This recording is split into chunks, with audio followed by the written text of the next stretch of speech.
Feral by Night is a storytelling series of eerie tales, strange houses, hauntings, weird things that happen on lonely roads, and all the things that go bump in the night. I'm Papa G, and this is Feral by Night. So turn the lights down and settle in. Some stories are better heard after dark.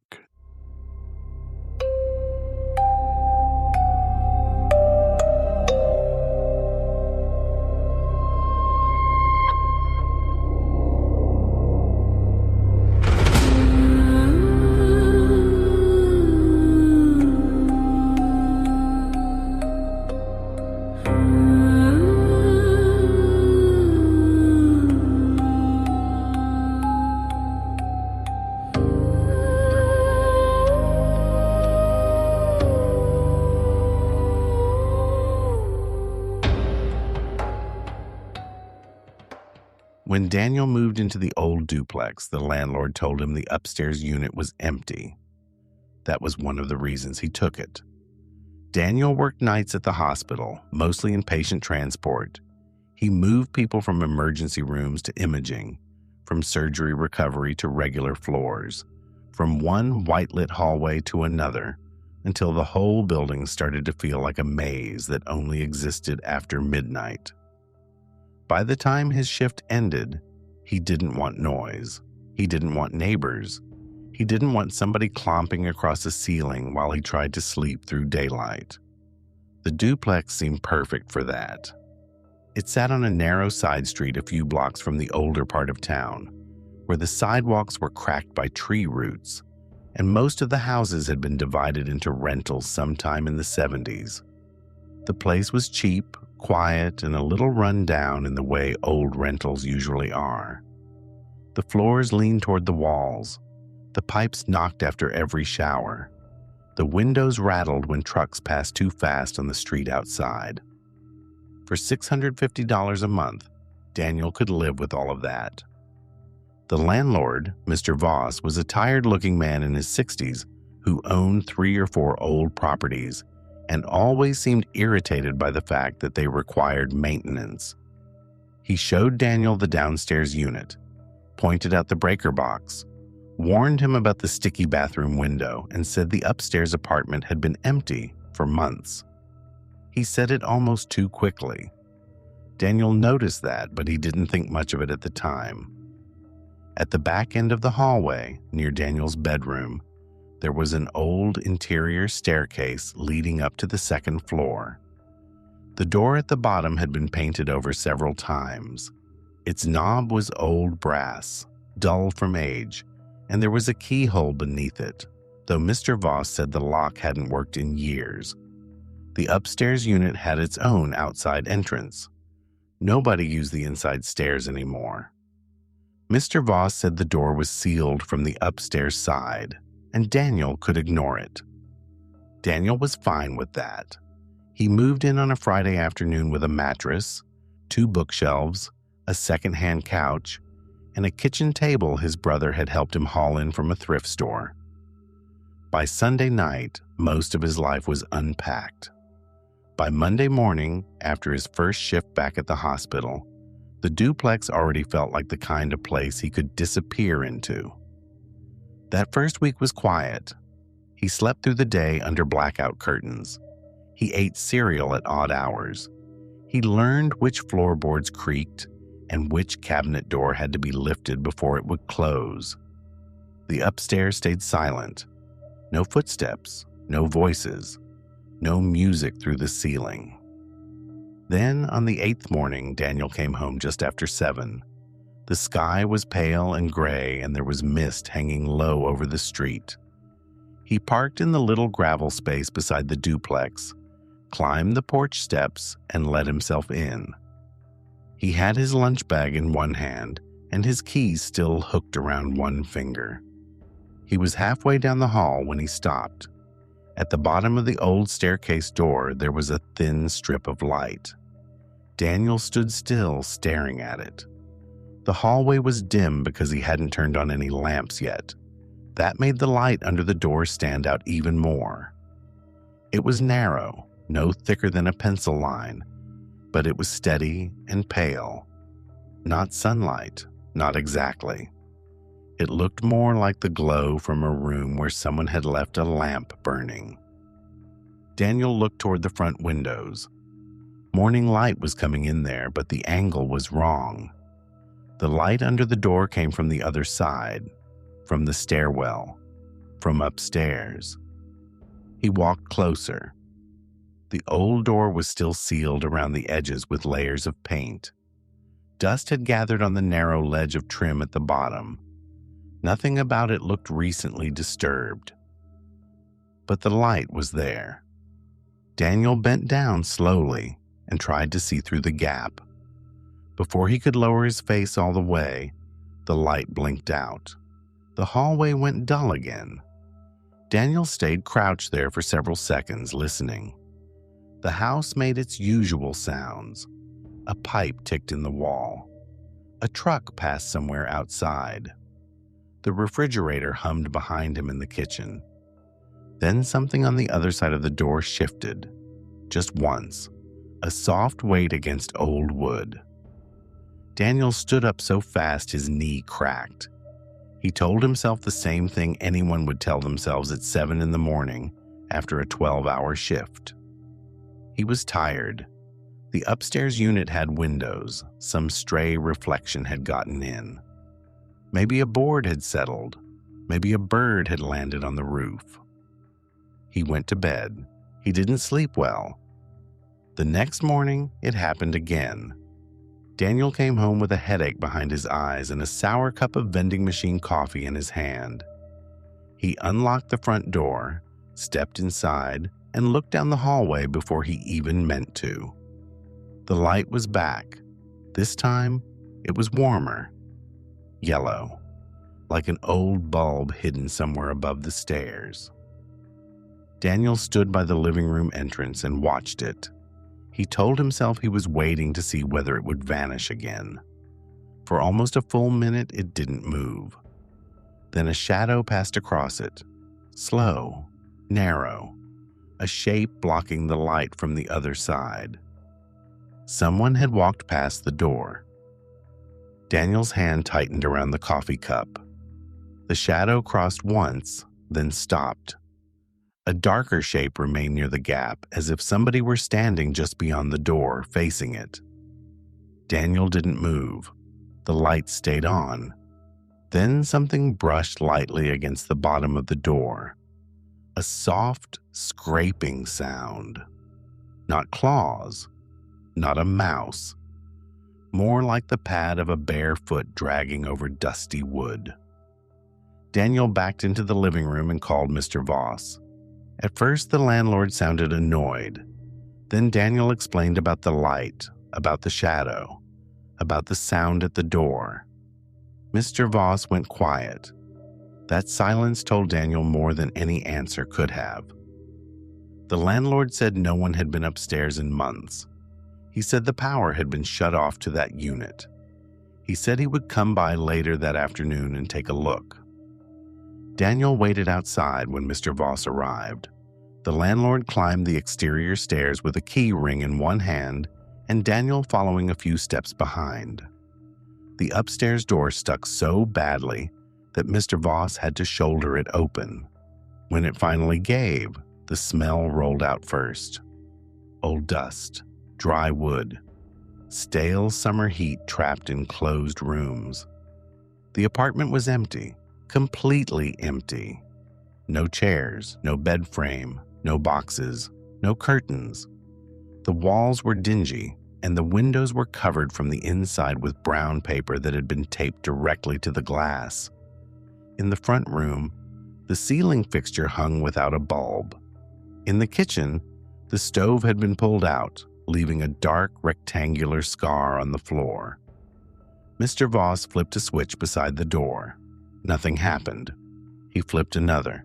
Still nothing. He muttered something about old wiring, but Daniel saw his face. The landlord was unsettled.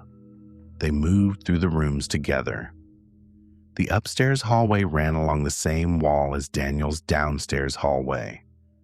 At the far end, they found the other side of the interior staircase door, or they found where it should have been. A tall bookcase had been fastened across it. It was empty and old, painted the same dull color as the wall. Someone had nailed it in place so long ago that the nail heads were rusted. It didn't look temporary. It looked like it had been meant to stay there forever. Daniel stared at it. That was when he saw the footprints. They were in the dust in front of the bookcase. Small, bare footprints, a line of them, crossing the floor from the empty bedroom to the blocked door. Each print was clear enough to show the toes. The dust was thick everywhere else, untouched and gray. These prints were fresh. Mr. Voss looked down at them and said they were probably old. Daniel knew he didn't believe that. One set of prints faced the bookcase. The last pair stopped right against it, as though someone had stood there inches from the sealed door, waiting on the other side. Daniel asked who had lived upstairs before. Mr. Voss said a couple had rented it for a while, then moved out. Daniel asked whether they had a child. Mr. Voss didn't answer right away. He looked at the footprints again. Then he said the apartment had been empty for months, and that was all Daniel needed to worry about. It was the kind of answer people give when they have already decided what they're willing to say. Daniel slept with the hallway light on that day. At 3:17 in the afternoon, he woke to 3 soft knocks coming from inside the hallway. Daniel opened his eyes and stared at the bedroom ceiling. For a moment, he didn't breathe. The room was full of thin afternoon light around the edges of the curtains. His phone was on the nightstand. His shoes were beside the bed. Everything looked ordinary. Then came another sound, fingernails dragging down wood. Slowly, from high up on the other side of the old staircase door, all the way down to the floor. Daniel sat up. The sound stopped. He reached for his phone and opened the camera before he left the bedroom. His hands were shaking enough that the hallway blurred on the screen. He stepped out carefully, but the hall was empty. The old door stood at the far end, painted shut and quiet. Daniel kept recording. For nearly 2 minutes, nothing happened. He felt foolish enough to almost stop. Then the strip of light appeared again. It didn't fade in. It came on all at once. Warm yellow light filled the gap under the door. Daniel froze. On the phone screen, the hallway looked darker than it really was. The glow under the door seemed too bright against it, almost golden. Then 2 bare feet stepped into view on the other side. Small feet, child-sized. They stood perfectly still, toes pointed toward Daniel. He stopped recording. He didn't mean to. His thumb just moved. The screen went dark in his hand. At the same moment, the light under the door went out. Daniel stood in the hallway holding his phone, staring into the dark gap beneath the old door. A whisper came from the other side. It was too soft to understand. Then it came again, closer to the floor, and it made Daniel back away. He didn't go back into the bedroom. He didn't pack a bag. He grabbed his keys from the kitchen counter, left the duplex, and drove to the hospital parking lot. He slept in his car with the seat leaned back and the doors locked. The next afternoon, he called Mr. Voss and said he was breaking the lease. The landlord didn't argue. That bothered Daniel almost as much as the door. Mr. Voss only asked whether Daniel had opened it, but Daniel said he hadn't. The landlord let out a slow breath and said that was good. Then he told Daniel he could come get the rest of his things whenever he wanted. Daniel asked again who had lived upstairs. This time, Mr. Voss stayed quiet so long that Daniel thought the call had dropped. Finally, the landlord said there had been a family upstairs years ago, a mother and her little girl. The mother had worked nights too. The girl had been left with neighbors sometimes, but other times she was left alone.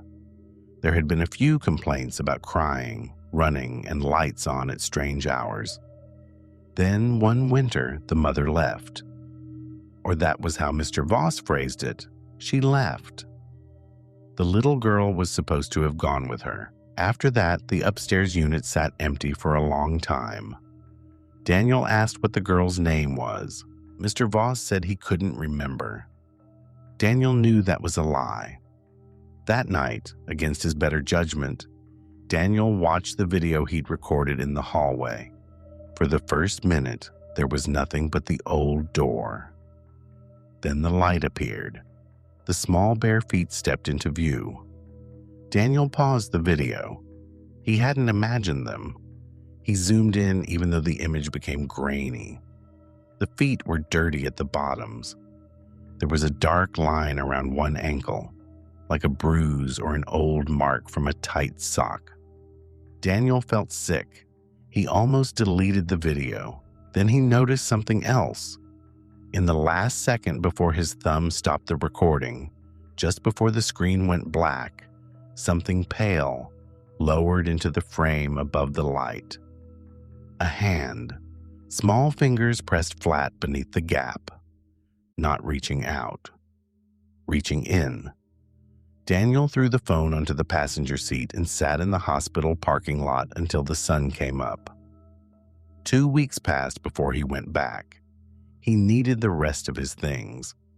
His brother, Matt, agreed to come with him because Daniel refused to go alone. They chose a bright Saturday afternoon. The neighborhood looked harmless in daylight. Kids rode bikes at the far end of the block. Someone was mowing a yard. A dog barked behind a fence. The duplex looked tired and ordinary. That made it worse. Inside, the air smelled stale. Daniel's furniture was exactly where he'd left it. His coffee mug still sat beside the sink. A pile of folded hospital scrubs waited on the couch. Matt tried to make light of it. He said old houses were weird. He said landlords lied because they didn't want to pay for repairs.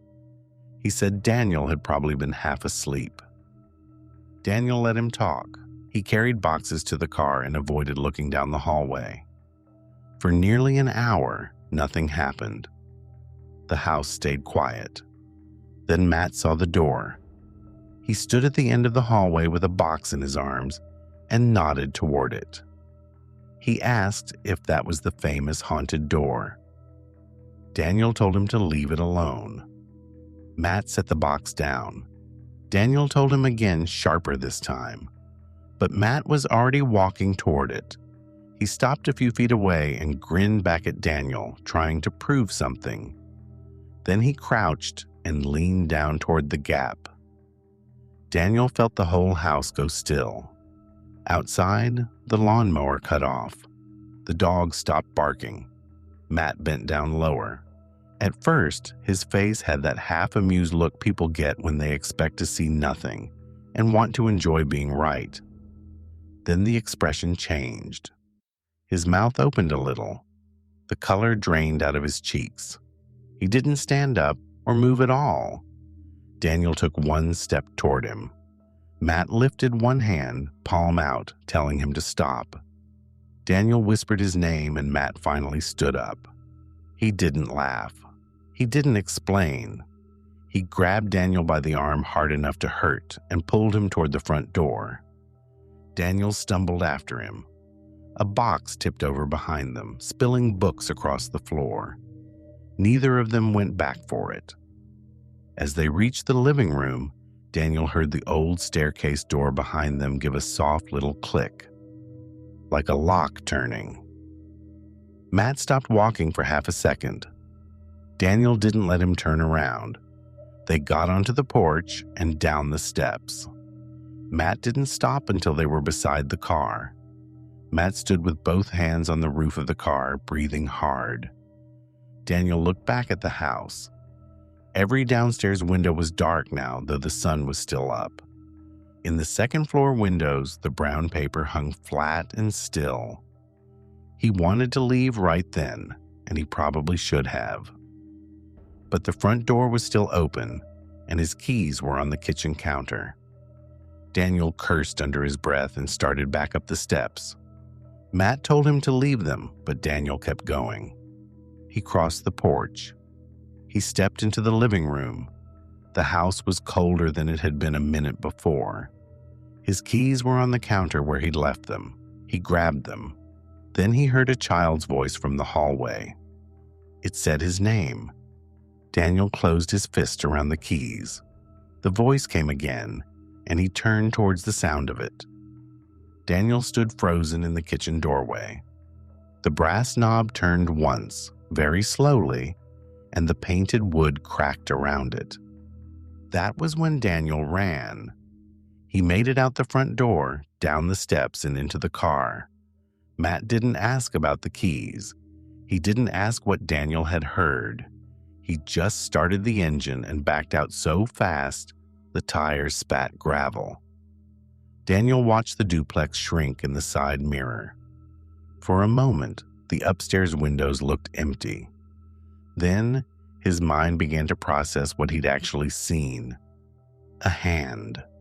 It slid under the gap, palm down, fingers spread. Then it turned over and waved goodbye. Daniel never went back for the rest of his things. A month later, he drove past the duplex after work, though he told himself he wasn't going to. There was a new rental sign in the yard. The upstairs windows still had brown paper over them. The downstairs curtains were gone. Someone had painted the front door blue. Daniel slowed at the stop sign. That was when he saw the light coming from under the front door. A thin yellow line shining out onto the porch boards. Daniel drove through the stop sign without looking back. And 3 streets away, when he finally pulled over and made himself breathe, he looked down and saw dust on the floor mat of his car. Gray dust. The kind that gathers in empty rooms. Pressed into it were 2 small bare footprints, and they were facing the passenger seat.